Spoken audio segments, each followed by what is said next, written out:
এতদিন শুনেছিলাম যে রেজিম চেঞ্জের জন্য আমেরিকা $29 মিলিয়ন খরচ করেছিল, কিন্তু 2024 সালের জুলাই আগস্টের যে জঙ্গি অভ্যুত্থান যার মধ্য দিয়ে রেজিম চেঞ্জ করা হলো, তার পুরো বাজেট কি ওই $29 মিলিয়ন ছিল নাকি এর বাইরেও অনেক টাকা খরচ করা হয়েছে?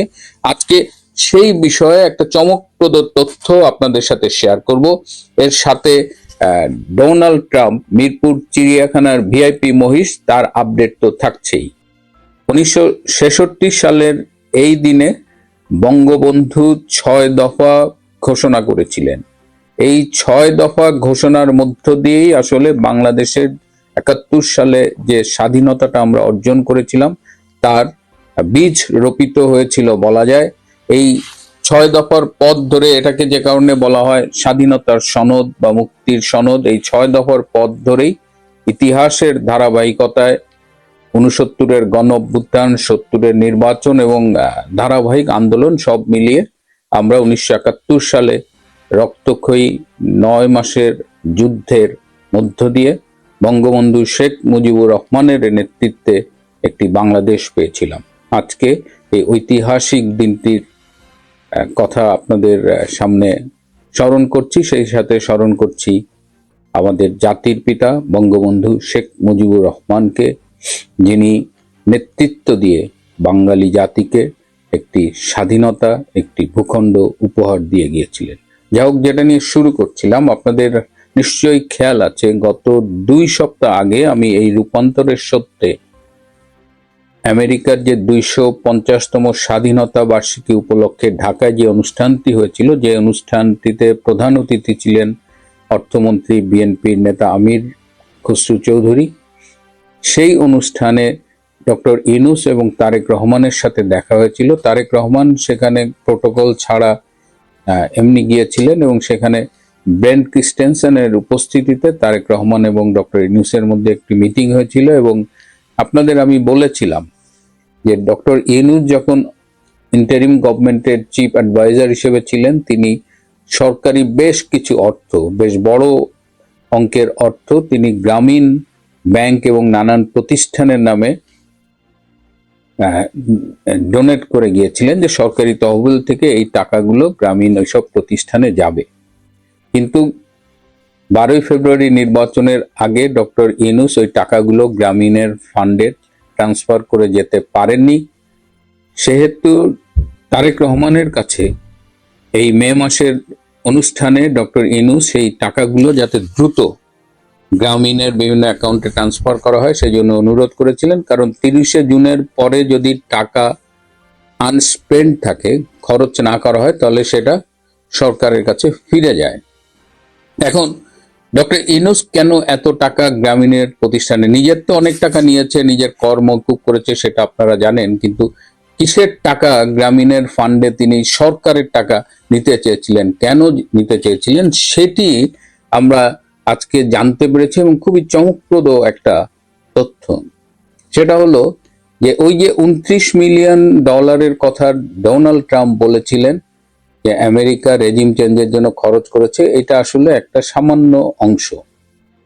আমেরিকা $29 মিলিয়ন দিয়ে দীর্ঘদিন ধরে গুড গভর্নেন্স, ডেমোক্রেসি এসব বিষয়ে ট্রেনিং করা, সেমিনার করা, আবার এই ইনফ্লুয়েন্সারদের ফান্ডিং করা, এভাবে $29 মিলিয়ন আমেরিকা খরচ করেছে। কিন্তু রেজিম চেঞ্জে আরো অনেক বেশি টাকা খরচ হয়েছে এবং এটি কেবলমাত্র 2024 জুলাই আগস্টের ঘটনা নয়, এটা অনেক আগে থেকে এটা নিয়ে কাজ করছে। একের পর এক লবিস্ট ফার্ম নিয়োগ করা হয়েছে, অনেক কাজ করা হয়েছে। এই টোটাল রেজিম চেঞ্জে যত খরচ হয়েছে তার 72% টাকা ডক্টর ইউনূস তার বিভিন্ন প্রতিষ্ঠান থেকে দিয়েছে। বিশেষ করে এই যে লবিজ, বিদেশি রাষ্ট্রনায়কদের সাথে ফোন করে তাদের কনভিন্স করা, তো প্রচুর লবিস্ট ফার্ম তিনি নিয়োগ করেছেন এবং 72% টাকা ডক্টর ইউনূস খরচ করেছেন। আর একজন উপদেষ্টা 2% খরচ করেছেন, 74% টাকা এই ইউনূস এবং তার এক উপদেষ্টা দিয়েছেন। ডক্টর ইউনূস এই টাকা দিয়েছেন এবং ডক্টর ইউনূসকে যখন দায়িত্ব দেওয়া হলো চিফ অ্যাডভাইজারে, তখন তাকে বলা হয়েছিল কম পক্ষে 5 বছর তিনি ক্ষমতায় থাকবেন, অর্থাৎ 2029 পর্যন্ত তিনি ক্ষমতায় থাকবেন, এর বেশিও থাকতে পারেন। এবং যে কারণে একটা ক্যাম্পেইন কিন্তু চলতো যে স্যার আপনি 5 বছর থাকেন, স্যার আপনি 10 বছর থাকেন, এবং নিজেও নির্লজ্জের মতো এটা বারবার বলেছেন।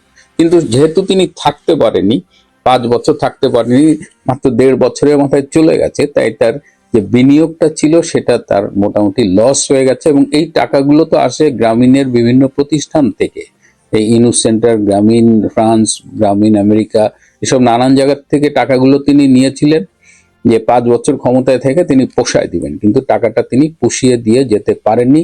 এই জন্য তিনি এই গ্রামীণের আভ্যন্তরীণ একটা চাপের মধ্যেও নিজে পড়েছেন। তাছাড়াও এই বিনিয়োগ তো তার লস, তিনি তো লস বলে কিছু বোঝেন না, যেখানে লাভ সেখানেই ডক্টর ইনুস। তাই ডক্টর ইনুস তারেক রহমানকে বলেছেন এই টাকাগুলো যেন জুনের আগে তাকে ফিরিয়ে দেওয়া হয়। এদিকে ডক্টর ইনুসের আরো ডেভেলপমেন্ট হলো, বিশেষ করে গ্রামীণ ফ্রান্স, তারা এই মুহূর্তে পাগল হয়ে গেছে। ডক্টর ইনুসকে জাতিসংঘের মহাসচিব পদে নির্বাচন করিয়ে জিতিয়ে আনতে হবে, এই লক্ষ্যে তারা কিন্তু ব্যাপক লবিং শুরু করে দিয়েছে। এবং তারা এ ব্যাপারে বাংলাদেশ সরকার যেমন ডক্টর খলিলকে সাধারণ পরিষদের সভাপতি পদে নির্বাচনে মনোনয়ন দিল, তাকে নির্বাচনে জিতবার জন্য সহায়তা করলো, ডক্টর ইনুস শিবিরে কিন্তু এটা নিয়ে একটা ক্ষোভ আছে যে তারেক রহমানের সরকার ডক্টর ইনুসের জাতিসংঘের মহাসচিব হওয়ার ব্যাপারে এখনো কোনো সিরিয়াসনেস দেখাচ্ছে না। কিন্তু গ্রামীণ ফ্রান্স এবং অন্যান্য গ্রামীণের যে মেকানিজম আছে এবং তার যে আন্তর্জাতিক মিত্র আছে, তাদের ইতিমধ্যেই সে নানানভাবে কনভিন্স করার চেষ্টা করছে যে সে জাতিসংঘের মহাসচিব হতে চায়। আপনারা জানেন যে মহাসচিব হওয়া ছাড়াও তার আরো একটি খায়েশ আছে যে তিনি বাংলাদেশের প্রেসিডেন্ট হতে চান, এবং এরকম একটা আশ্বাস তাকে বিএনপির পক্ষ থেকে সেই লন্ডন মিটিং এ দেওয়া ছিল। সেখানে বলা হয়েছিল যদি আপনি শারীরিকভাবে সক্ষম থাকেন তাহলে বিএনপি আপনাকে রাষ্ট্রপতি পদে বিবেচনা করবে। কিন্তু সেটি এখন তারেক রহমান কিংবা বিএনপির যারা থিঙ্ক ট্যাঙ্ক তারা এটি নিয়ে আর ভাবছে না। তো গত পরশুদিন বৃহস্পতিবার তিনি ভ্যাটিকান সিটির পোপকে দিয়ে তারেক রহমানকে ফোন করিয়েছিলেন যেন ডক্টর ইউনূসকে বাংলাদেশের প্রেসিডেন্ট বানানো হয়।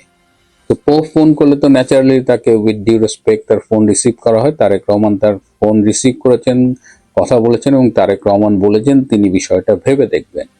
তো ডক্টর ইউনূসের এই অবস্থা যখন, এর সাথে যেটা বলছিলাম যে আমি এই চিড়িয়াখানার ভিআইপি মহিষ ডোনাল্ড ট্রাম্পের আপডেট দিই, কারণ আমার অনেক দর্শক এটা চেয়েছেন। তবে একজন দর্শক কালকে মন্তব্য করেছেন যে আপনার অনুষ্ঠান অনেক সিরিয়াস হয়, এখানে একটা মহিষের আপডেট কেন দেন। কিন্তু এটা কিন্তু সাদামাটা কোনো মহিষ না, এটা ইন্টারন্যাশনালি একটা খুব ইম্পর্টেন্ট জায়গা অবস্থান করছে। এবং আপনারা জানেন যে ইন্টারন্যাশনাল অধিকাংশ মিডিয়ায় কিন্তু তাকে নিয়ে নিউজ করা হয়েছে। এবং এটি এখন ইরান, রাশিয়া এবং এদের বিরোধী যে আমেরিকা, তাদের মধ্যে একটা মানে যুদ্ধের একটা ইস্যু হয়ে গেছে বলা যায়। এটা সশস্ত্র যুদ্ধ নয়, কিন্তু এটা নিয়ে তো যথেষ্ট ট্রল করেছে আমেরিকাকে যথেষ্ট ট্রল করেছে রাশিয়া এবং ইরান। তো সেই জায়গা থেকে আমরা, এবং এই ডোনাল্ড ট্রাম্পের জন্য বেন ক্রিস্টেনসনের স্পেশাল অ্যাসাইনমেন্ট ছিল, 2 রাত সে ঠিকমতো ঘুমাইতে পারেনি। কেন এই ডোনাল্ড ট্রাম্পের যদি কোনো ক্ষতি হয়, সে যদি মারা যায়, তাহলে এটা নিয়ে আবার রাশিয়া ইরান নতুন করে একটা ভার্চুয়াল ওয়ার্ল্ডে একটা পলিটিক্স করবে। So it's not an easy or it's not just a fun. হ্যাঁ, তো সেই জায়গা থেকে আমরা যখন বলেছি যে ডোনাল্ড ট্রাম্প অবহেলার শিকার, তখন কিন্তু চিড়িয়াখানা কর্তৃপক্ষের টনক রয়েছে। তারা এখন বলতেছে যে না, ডোনাল্ড ট্রাম্পকে অযত্ন অবহেলা করা হচ্ছে না, এটা সোশ্যাল মিডিয়ার গুজব। এবং তারা এখন 2টা ফ্যান লাগাইছে, আবার তাকে গোসল করতেছে। আমি একটা ছবি দেখিয়েছিলাম গতকাল যে তার উপর কাক বসেছে, সেটারও তারা একটা ব্যাখ্যা দিয়েছে। অনুপ্রবেশ সমস্যা নিয়ে ভারত বাংলাদেশ সম্পর্ক ক্রমশই জটিল থেকে জটিলতর জায়গায় চলে যাচ্ছে, এবং অবস্থা এত দ্রুত খারাপ থেকে আরও খারাপ হচ্ছে যে ছোটোখাটো সীমান্ত সংঘর্ষ থেকে বড় কোনো সংঘর্ষের সম্ভাবনা একেবারে উড়িয়ে দেয়া যায় না। এর কারণ খুব পরিষ্কার, যদি দুই পক্ষই তাদের অবস্থানে অনড় থাকে আর সমঝোতা সূত্র খুঁজে বের করার জন্য যে উদ্যোগ দরকার সেটা যদি না নেওয়া হয়, তাহলে পরিস্থিতির উন্নতি হওয়ার কোনো সম্ভাবনা থাকে না। ফলত অনুপ্রবেশ সমস্যা যে জায়গায় এসে পৌঁছেছে এবং আগামীতে যেখানে পৌঁছে যাবার সম্ভাবনা দেখা যাচ্ছে, তাতে সীমান্ত সংঘর্ষ যদি বড় আকার ধারণ করে, সেটা পরিস্থিতির কোনো অস্বাভাবিক নয়, স্বাভাবিক পরিণাম। সেদিকেই চলেছে যা অবস্থা সেটা। ভারতে অবৈধভাবে বাংলাদেশি মুসলিমরা এসে রয়েছে, তাদের চিহ্নিত করে দেশ থেকে বহিষ্কার করে বাংলাদেশে ফেরত পাঠানো হবে। এটা ভারতের বর্তমানের ঘোষিত অবস্থান। অন্যদিকে বাংলাদেশের ঘোষিত অবস্থান এরকম যে ভারতে কোনো বাংলাদেশি অবৈধভাবে যায়নি, একথা তারা কিন্তু বলছে না। ভারতে কোনো অবৈধ বাংলাদেশি নেই, এটা কিন্তু তারা ঘুণাক্ষরেও বলছে না। এই প্রশ্নটাকে উৎস রেখে তারা বলছে অবৈধভাবে কেউ ভারতে থাকলে তাদের ফেরত পাঠাতে হবে আন্তর্জাতিক নিয়ম মেনে, ও জোর করে পুশব্যাক করা নয়। তো আন্তর্জাতিক নিয়ম মানতে হবে। কি সেই নিয়ম? নিয়মটা হচ্ছে এই সব অনুপ্রবেশকারীদের বাংলাদেশের নাগরিকত্বের প্রমাণ বাংলাদেশের হাতে তুলে দেবে ভারত। বাংলাদেশ সেগুলো পরীক্ষা করবে, তারপর যদি দেখে যে তারা সত্যি বাংলাদেশের লোক, তাদের ফেরত নেবে। আর যদি দেখে যে তারা বাংলাদেশের নয়, তাহলে ফিরিয়ে নিতে অস্বীকার করবে। এবং সেই কথাটা তারা জানিয়েও দেবে ভারতকে। ভারত যদি সেটা মেনে নেয় ভালো, না মানলে আরও প্রমাণ দিয়ে তাদের বক্তব্য জানাবে, যাতে তাদের ওখানে ফেরত পাঠানো যায়।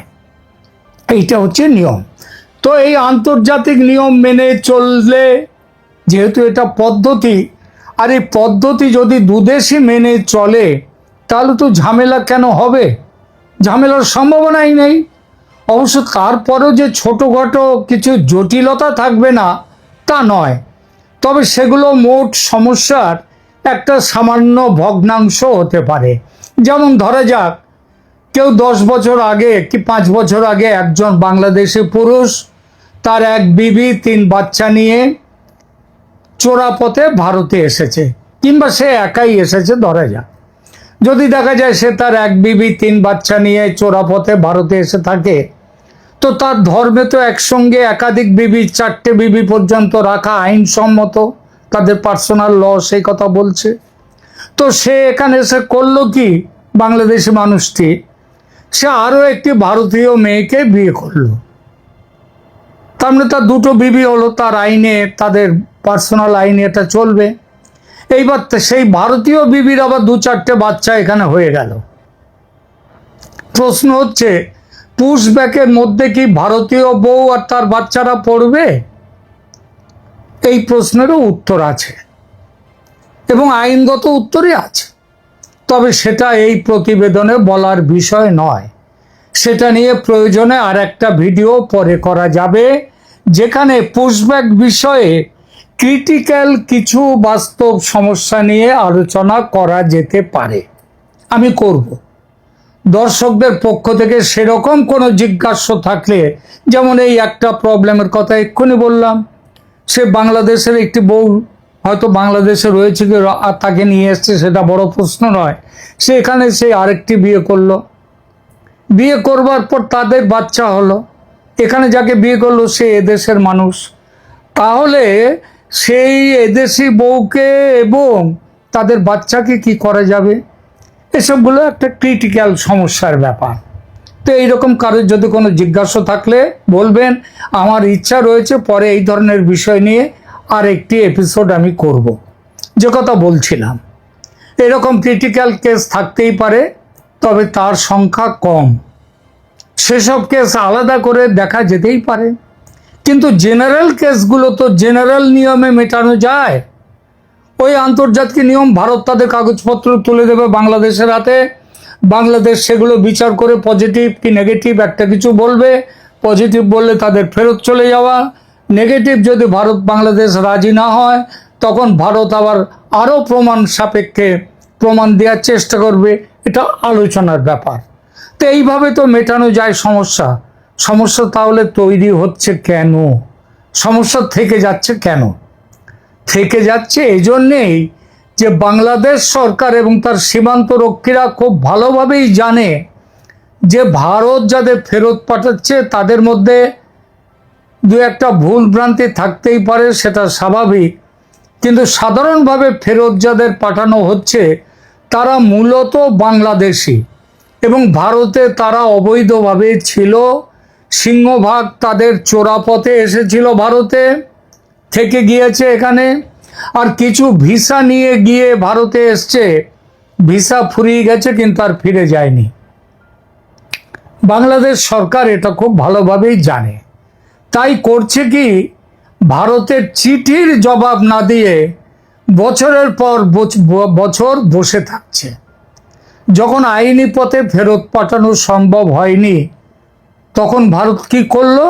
ভারত পুশব্যাকের পথ ধরলো। তবে এটাও যে একতরফা পুশব্যাক করছে তা কিন্তু নয়।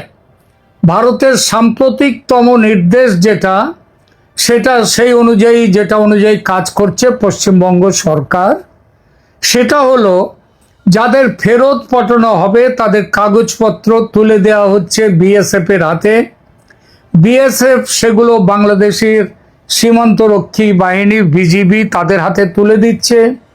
তারা কাগজপত্র পরীক্ষা করে যদি বলে যে হ্যাঁ এরা বাংলাদেশের লোক, এদেরকে ফেরত দিন, আমরা নিচ্ছি, তখন তাদের নেওয়া হবে। কিন্তু মুশকিলটা হচ্ছে যে এই বিজিবিও সাথে সাথে সেটা বলছে না, কারণ তাদের সরকার তো আবার টিপে দিয়েছে যে ভারতে মুসলমানদের ওপর অত্যাচার নিয়ে যতই চেঁচানো হোক না কেন, ভারতে মুসলমানদের ওপরে অত্যাচার হচ্ছে না। তারা ভালোভাবেই বেঁচে রয়েছে ভারতের মানুষের মতনই। আর তারা রোহিঙ্গাদের ফেরত নিয়েছিল মিয়ানমার থেকে, কারণ আরাকান সেনারা তাদের ওপরে রোহিঙ্গা মুসলমানদের ওপরে অত্যাচার করছিল, সেই জন্য তাদেরকে ফেরত নিয়েছিল বাংলাদেশ। কিন্তু ভারতে তো অত্যাচার হচ্ছে না, ভালোই রয়েছে এখানে মুসলমানরা। যারা এখানে রয়েছে বাংলাদেশি, তারাও আর ভারতে যেতে চায় না, তাদের বেশিরভাগ এখন চাপে পড়ে যাওয়ার কথা ভাবছে।